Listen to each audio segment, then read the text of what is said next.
For centuries, it's been known, even from our ancestors, that women are amplifiers. So what you give them, they can multiply. Okay, not just for the whole idea of procreation, but anything else that includes energy. So men are supposed to be the givers, or so they say, and women are the receivers. So let's say there's a lot of unresolved energy from the masculine point of view. All right.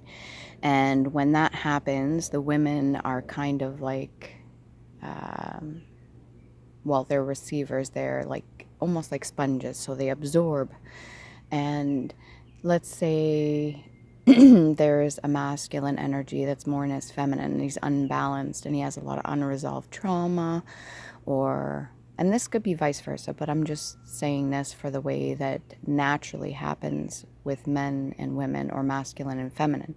So let's say a woman's around men that need healing and she's absorbing the energy. If she's not transmuting the energy, what happens is she's going to amplify any of the negative energy. And it almost is like she is embodying, or the feminine energy is embodying those energies until they're transmuted to be understood, to be like lessons learned and anything like that. And what's odd is that both women and children have this ability to transmute. Men can do it as well once they've mastered how to do so.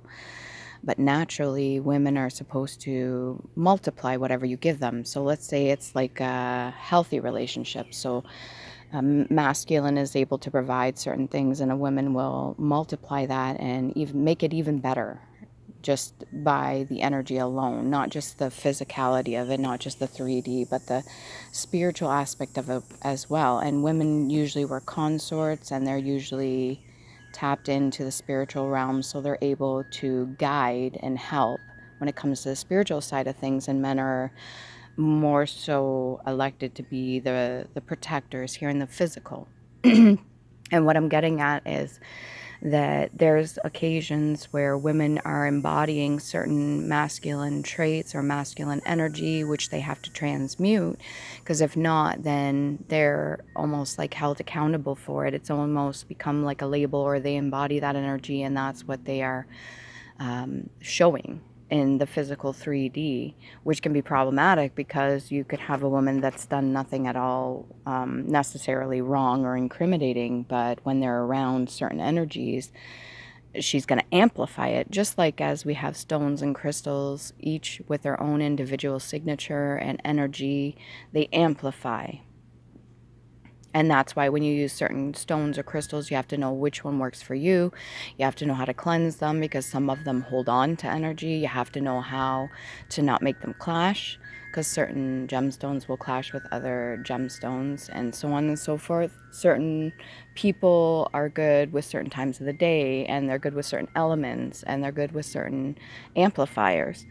So when you have certain people, let's say two people magnetically and vibrationally, they're amplifying, or they're giving and receiving. If it's not pairing up, or it's not matching, there's going to be a little bit of chaos, a little bit of conflict, maybe even like a push and pull. And it's really interesting that you see certain women, when they take on the role around a bunch of men, they're almost like queen bee.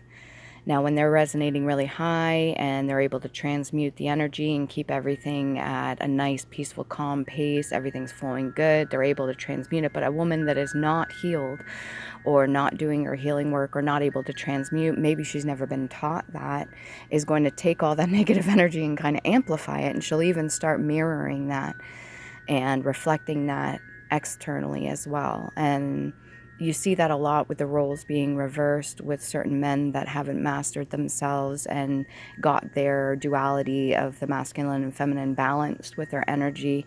And there's a lot of masculine that take on feminine energy because of the need to heal. So they're kind of placed in that energy so they can learn certain lessons, because maybe they may be projecting onto the feminine energy.